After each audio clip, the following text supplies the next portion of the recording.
जी, तो आज के लेक्चर के अंदर हम पहले बेसिक से आगाज करते हैं। Basically first year second year दोनों 21 चैप्टर है हमारे पास, और इन 21 चैप्टर्स में से कोशिश होगी मैक्सिमम हम कवर भी करें।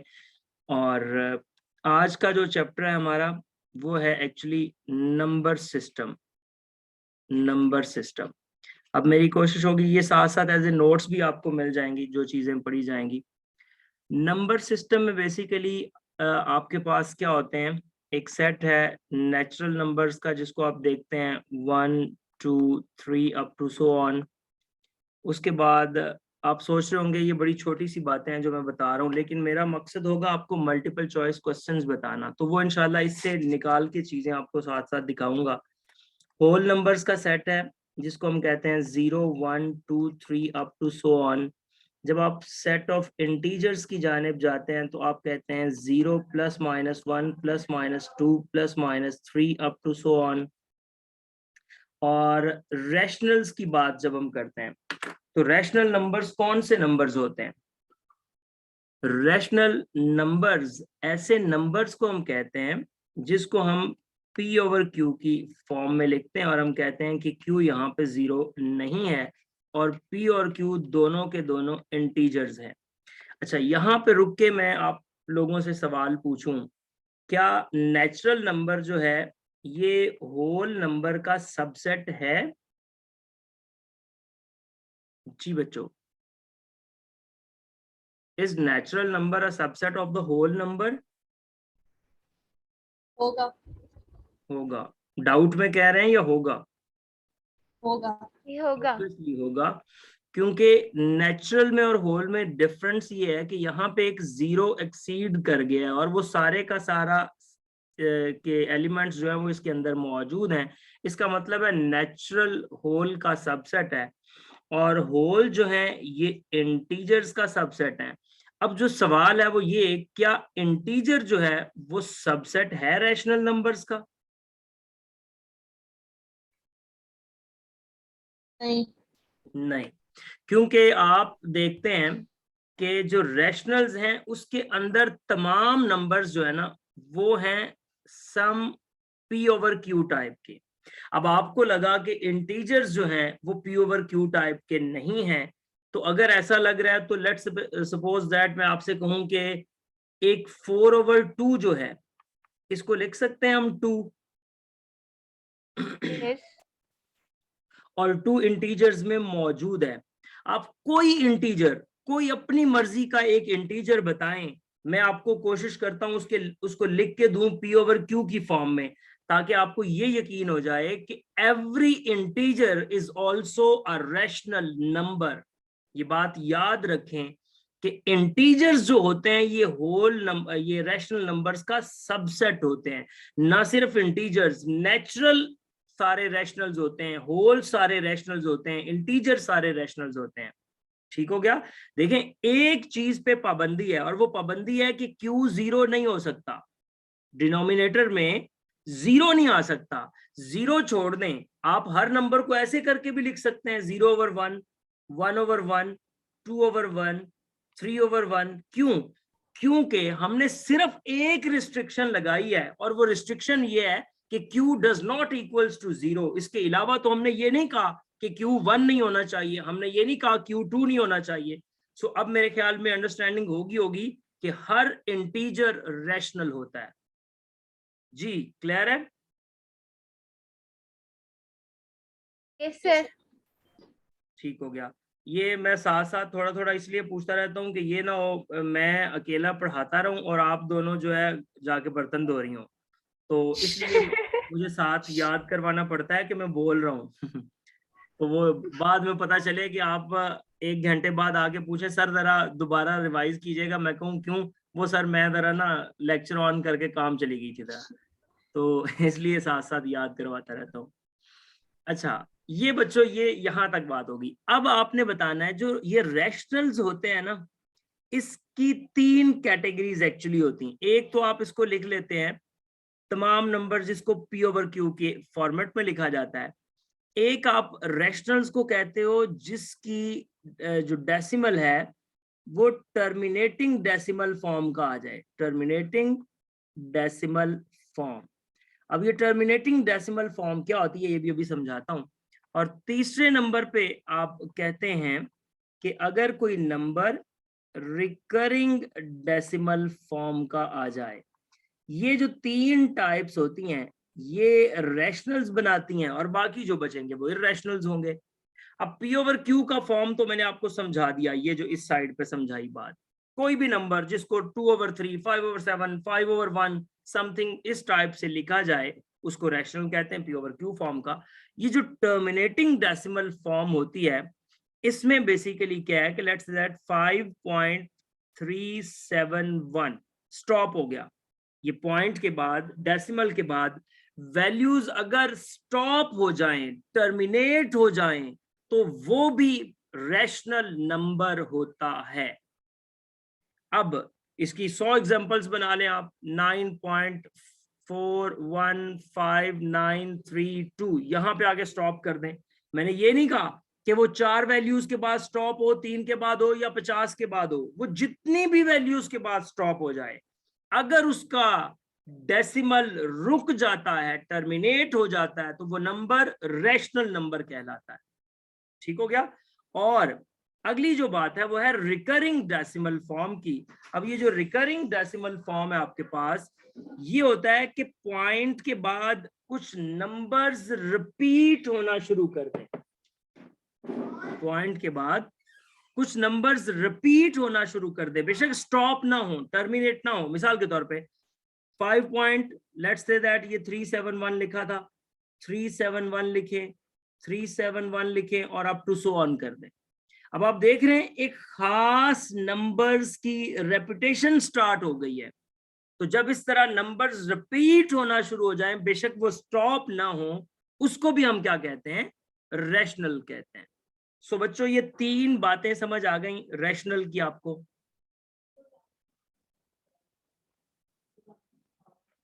सर ठीक हो गया।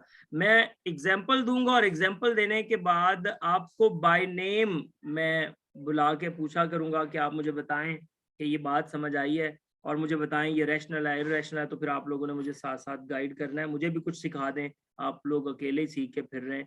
9.5732 5732 5732 अप टू सो ऑन। जी तूबा, आप बताइए कि इररेशनल है। दिस नंबर रैशनल और इररेशनल? इररेशनल है। इररेशनल है। दोबारा सोच लो। इररेशनल है। इररेशनल है। मरियम, मरियम नाम है ना आपका? नहीं नहीं नहीं, एक मिनट, रैशनल है, रैशनल है। मेरे ख्याल में अरे वो मरियम चली गई है बर्तन। रैशनल है, अच्छा रैशनल है। बिल्कुल ये रैशनल। देखिए अभी तो मैं ऊपर आपको बता रहा हूँ, हाँ वो रिकरिंग वाला देखा ही नहीं। ये रिकरिंग डेसिमल फॉर्म का नंबर है, लिहाजा ये रैशनल है। इसी तरह अगर यही 5.159423 पे स्टॉप हो गया तो ये नंबर भी क्या है? ये रैशनल रैशनल है। और किस फॉर्म का है? टर्मिनेटिंग डेसिमल है। फॉर्म का रैशनल नंबर है। जी यहां तक सब क्लियर है? जी यस सर। सही हो गया। वाह भाई आप तो दोनों ही मौजूद हैं। इसके अलावा जो बचेगा वो इररेशनल होगा, और इसके अलावा क्या बचेगा? वो तमाम नंबर्स जो नॉन टर्मिनेटिंग होंगे, नॉन रिकरिंग होंगे और पी ओवर क्यू की शक्ल में नहीं लिखे जा सकते होंगे, तो वो नंबर सारे क्या होंगे? इररेशनल्स होंगे। और स्पेशली अगर मैं थोड़ा सा इररेशनल्स के ऊपर आपको बताता चलूं, इररेशनल्स के ऊपर, तो आप डेफिनेशन में तो कह देंगे नॉन रिकरिंग, जो आपके नॉन रिकरिंग होंगे और नॉन टर्मिनेटिंग होंगे, जो रिकर भी ना करें और टर्मिनेट भी ना हो। Non recurring non terminating numbers are called irrational numbers, वो आपके इररेशनल नंबर्स होते हैं।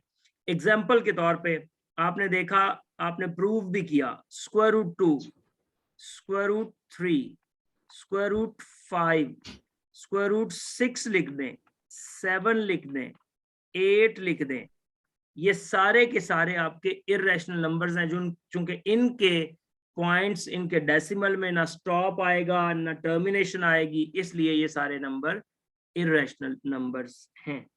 लो जी, ये पहली स्लाइड थी। अब आगे मूव करते हैं इससे नेक्स्ट पे।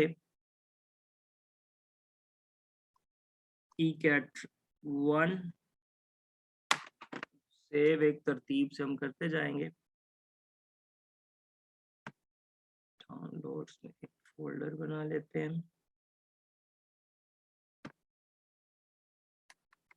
सर जी सर, ये जो स्क्वायर रूट वाले हैं, आप कह रहे हैं कि इसमें हमारे पास टर्मिनेटिंग भी नहीं आएगी और रिकरिंग भी नहीं होगा, तो फिर ये क्या मतलब?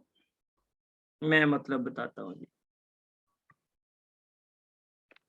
अच्छा, आप देखें, अगर कोई भी आप नंबर इस टाइप का ले लें, स्क्वायर रूट 2 ले लें, आप वैसे तो आपको पता है एग्जैक्टली जिसका परफेक्ट स्क्वायर रूट एग्जिस्ट करता है ना, सिर्फ वो आपके पास एग्जैक्ट आंसर्स आते हैं। जैसे 4 का हो गया 2, 9 का हो गया आपके पास 3। आपने देखा मैंने ना यहाँ पे 4 लिखा ना 9 लिखा। जिनके परफेक्ट स्क्वायर रूट एग्जिस्ट कर जाते हैं वो तो परफेक्ट आंसर्स आ जाते हैं और वो रैशनल्स होते हैं। बट अगर किसी का परफेक्ट स्क्वायर रूट एग्जिस्ट ना करे तो उसका जो आंसर है, अब ये जो आप स्क्वायर रूट 2 को कभी कैलकुलेटर पे कैलकुलेट कीजिएगा तो इसका जो आंसर है वो 1.111 समथिंग 2 3 4 5 कुछ भी इस तरह से, और वो स्टॉप नहीं हो रहा होगा, वो आगे तक चल रहा होगा। तो मतलब ये ना वो कोई टर्मिनेशन हो रही होगी उसमें, ना कोई रिकरिंग हो रही होगी उसमें, इसलिए उसको हम इर्रेशनल नंबर कहते हैं जी।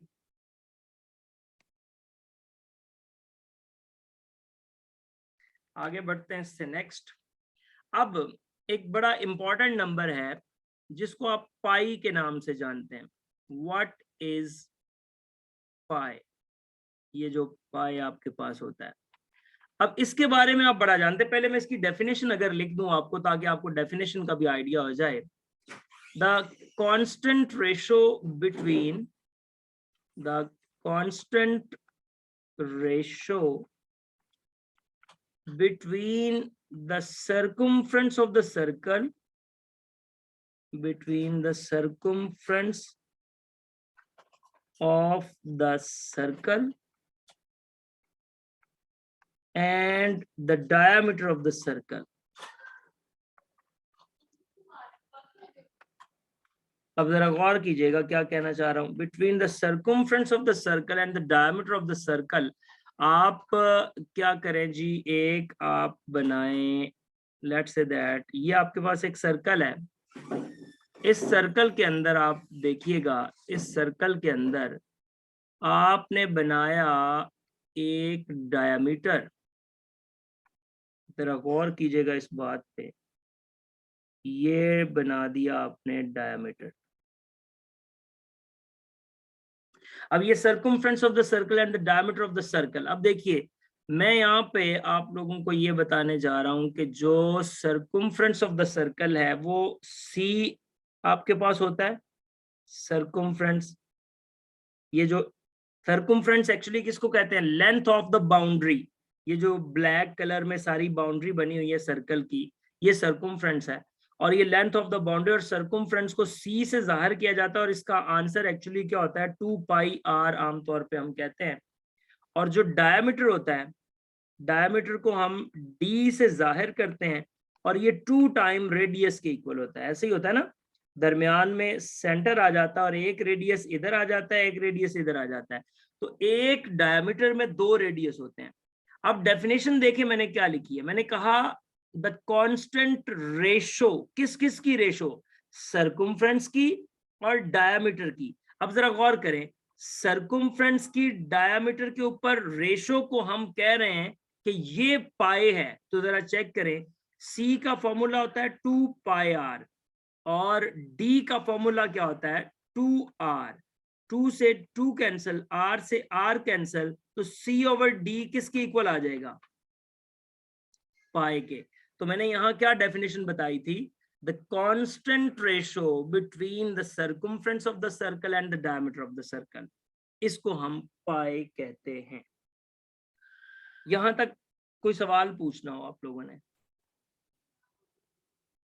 सर क्लियर है। ठीक, अभी आप लोगों के पास चांस है, आप भरपूर सवाल पूछ सकते हैं। जब कोई बच्चे बढ़ गए तो फिर सवाल पूछना वो थोड़ा क्लास के दौरान मुश्किल हो जाता है, फिर टू द पॉइंट लेक्चर और उसके बाद at the end question answer session हुआ करेगा। अभी तो आपके पास जैसे जहां मर्जी रोक दे मुझे। अच्छा, यहां से एक बड़ी इंपॉर्टेंट चीज आपको बताने लगा हूं। आपके पास कोई एक रिंग पड़ी हो या कोई इतने इतने जो आपने पैसे छुपाए हुए हैं उसमें रिंग चढ़ा के पूरी पूरी नोटों की दतियां बना के, तो वो इस तरह की जो रिंग होती है, सर्कुलर रिंग जो होती है, अगर वो आपके पास हो, एक प्रैक्टिकल बताने लगा हूं मैथमेटिक्स में आपको। कोई भी गोल आप ऐसी चीज ले ले जो प्योर सर्कल में हो, अंदर से वो खाली हो, रिंग टाइप, आप क्या करें, उसका डायामीटर मेजर कर लें कितना है, स्केल रख के ना उसके ऊपर उसका डायामीटर मेजर कर लें। अब जब आप डायामीटर मेजर कर लेंगे जितना भी आएगा, फिर आप क्या करें कि ये जो सर्कुलर रिंग होगी उसको एक जगह से काट दें, काट के उसको स्ट्रेट कर दें। अब स्ट्रेट करें और स्ट्रेट करने के बाद स्केल इसके ऊपर रख के इसको मेजर करेंगे ये कितना आया। ठीक हो गया। अब आपने क्या करना है कि जितना भी सेंटीमीटर या जो भी आपने यूनिट यूज किया, इस वैल्यू को इस डायमीटर की वैल्यू से डिवाइड कीजिएगा। आपका जो आंसर है वो 3.1415 समथिंग समथिंग समथिंग बनेगा।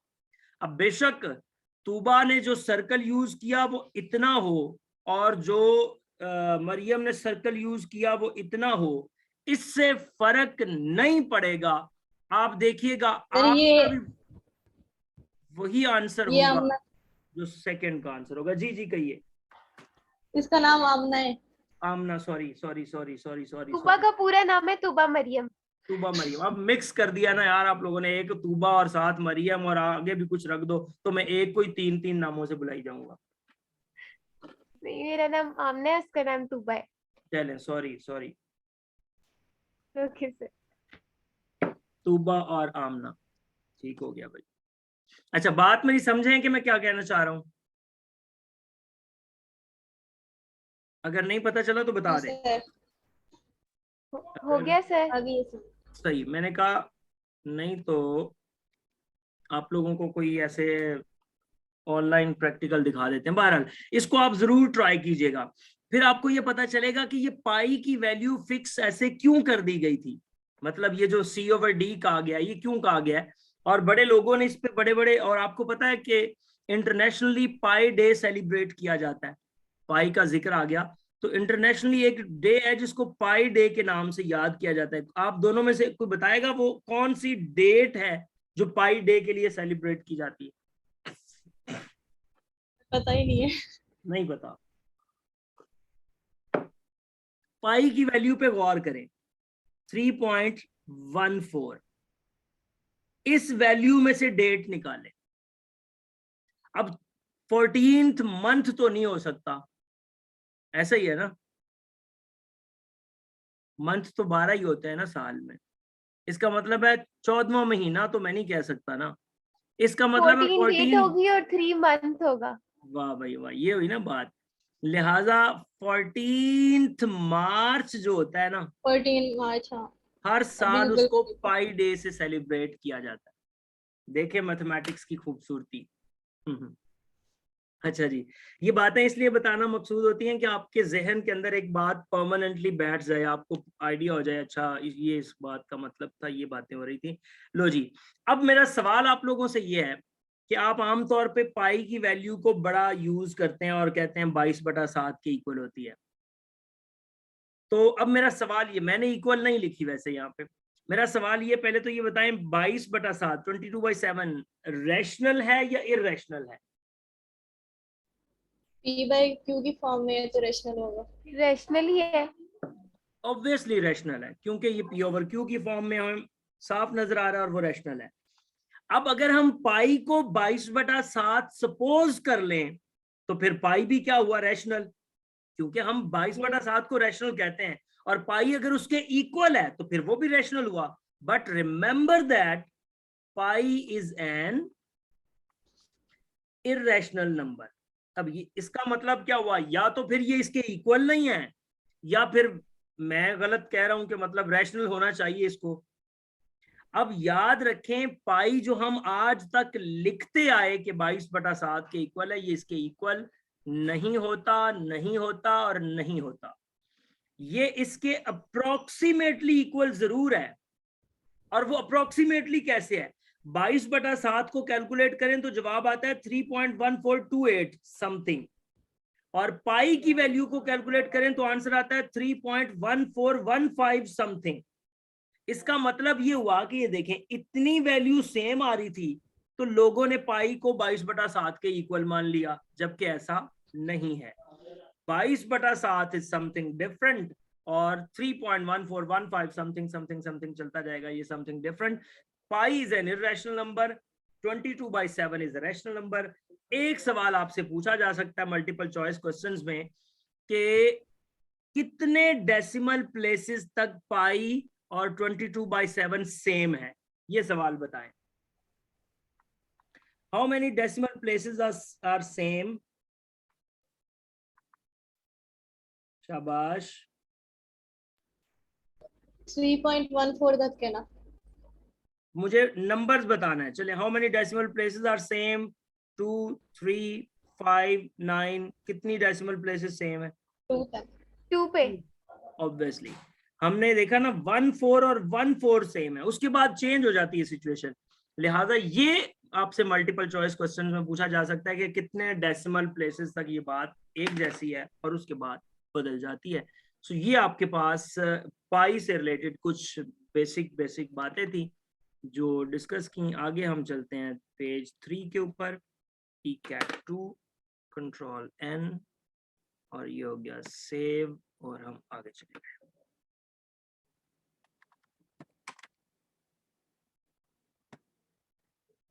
चले अब हम चलते हैं थर्ड पेज की जानिब। लो जी, अब थोड़ा सा इससे आगे बढ़ता हूँ और कुछ बेसिक प्रॉपर्टीज हैं जिनको हमने डिस्कस करना है। प्रॉपर्टीज के बारे में आप जानते हैं, कुछ प्रॉपर्टीज होती हैं रियल नंबर्स की, properties of real numbers, properties of, ये जो आर होता है इसको रियल कहते हैं, प्रॉपर्टीज ऑफ रियल नंबर्स। ये आप सब ने पढ़ी भी हुई हैं पहले, मैं बस स्पीड से बताता जाता हूँ, फिर जहां पे ज्यादा इंपॉर्टेंट चीजें हैं वहां पे हम जाएंगे। Closure law.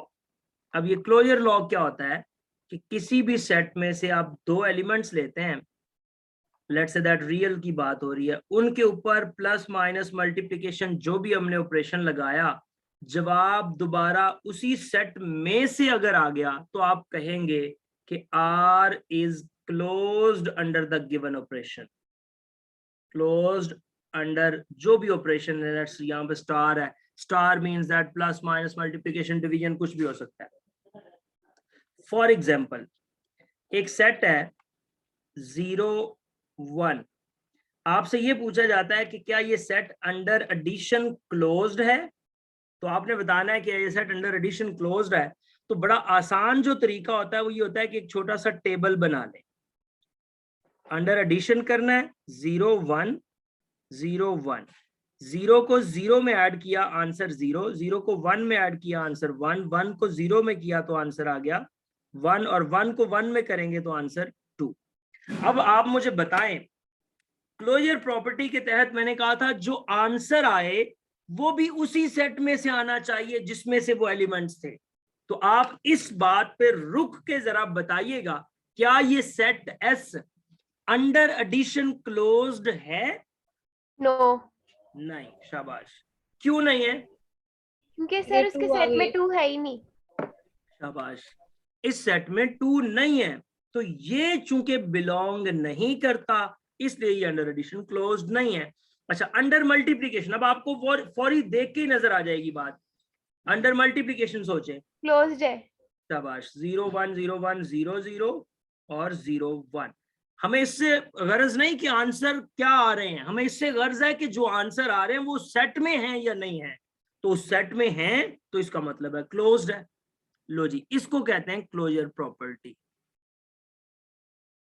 अब हम इससे आगे मूव करेंगे और बात करेंगे एसोसिएटिव। बाकी सीधी सीधी हैं वो आपको पता ही है, मैं जल्दी से उसको कवर करता हूँ।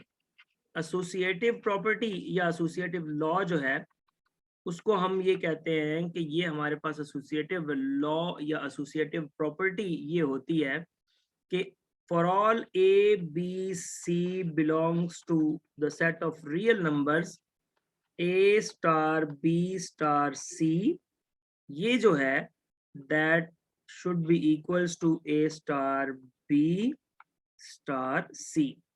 क्या किया है इसमें तूबा और आमना?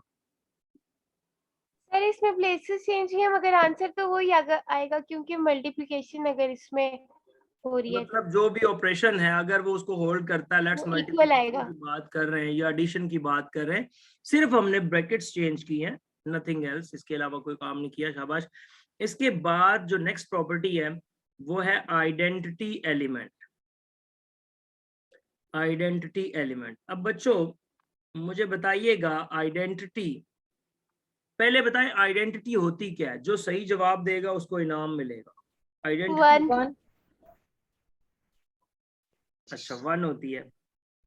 इनाम के चक्कर में बात ही गलत कर दिया आप लोगों ने। एक होता है अंडर एडिशन आइडेंटिटी, उसको एडिटिव आइडेंटिटी कहते हैं। एक होती है मल्टीप्लिकेटिव आइडेंटिटी। अंडर एडिशन 0 होती है और मल्टीप्लिकेशन में 1। ठीक हो गया, इधर 0 होती है, क्यों? क्योंकि for all A belongs to the set of real number, 0 को ए में प्लस करें या ए को 0 में प्लस करें, जवाब ए ही आता है। इसी तरह for all A belongs to R, A को 1 से मल्टीप्लाई करें या 1 को ए से मल्टीप्लाई करें, जवाब ए ही आता है। अच्छा, मैं अब जो जिस कॉन्टेक्स्ट में बात करना चाह रहा हूं मैं उसमें बोलता हूं, क्योंकि आगे जाके आपको चैप्टर 2 के अंदर आइडेंटिटी कुछ डिफरेंट भी नजर आएगी, जरूरी नहीं है 0 और 1 नजर आए। तो आपने वो मेरी बात को अंडरस्टैंड करना है कि आइडेंटिटी होती क्या है। आइडेंटिटी एक ऐसे एलिमेंट को कहते हैं जिसको किसी के साथ ऑपरेट करें और उसकी हैसियत, उसकी वैल्यू के अंदर कोई फर्क ना आए। आपने देखा कि 0 को अंडर एडिशन अब किसी भी एलिमेंट में प्लस करके देख लें, 0 उसकी हैसियत को चैलेंज नहीं करता, एज इट इज वही आंसर आ जाता है, इसलिए इसको आइडेंटिटी कहते हैं। अंडर मल्टीप्लीकेशन 0 को आइडेंटिटी क्यों नहीं कहते? क्योंकि 0 तहस नहस करके रख देगा उसका। मेरी आवाज आ रही है सही? Sir yes sir. अच्छा, अब 1 is the multiplicative and 0 is the additive identity, ये बात आपको समझ आ गई होगी। और आइडेंटिटी क्या है ये बात आपको समझ आ गई होगी, क्योंकि आइडेंटिटी एक ऐसा एलिमेंट है जो किसी भी एलिमेंट की वैल्यू में चेंज नहीं लाता। अच्छा, अभी इसके 4 मिनट बाकी हैं इस मीटिंग के। मैं कोशिश करता हूँ कोई पेड वर्जन इसका ले लूँ, मैं पहले मेरे पास था। तो ये आपको पता है जूम सेशन जो होता है 40 मिनट्स के बाद एक दफा वो डिस्कनेक्ट हो जाता है। तो विदाउट वेस्टिंग टाइम जैसे ही डिस्कनेक्ट हो फौरी तौर पे आपने इसी लिंक पे दोबारा क्लिक करना है और फिर से ज्वाइन कर लेना है। एटलीस्ट हम घंटे की क्लास किया करेंगे।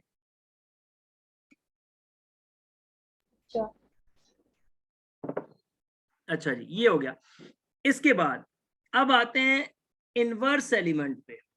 नेक्स्ट जो प्रॉपर्टी है इनवर्स एलिमेंट पे, मुझे बताइएगा।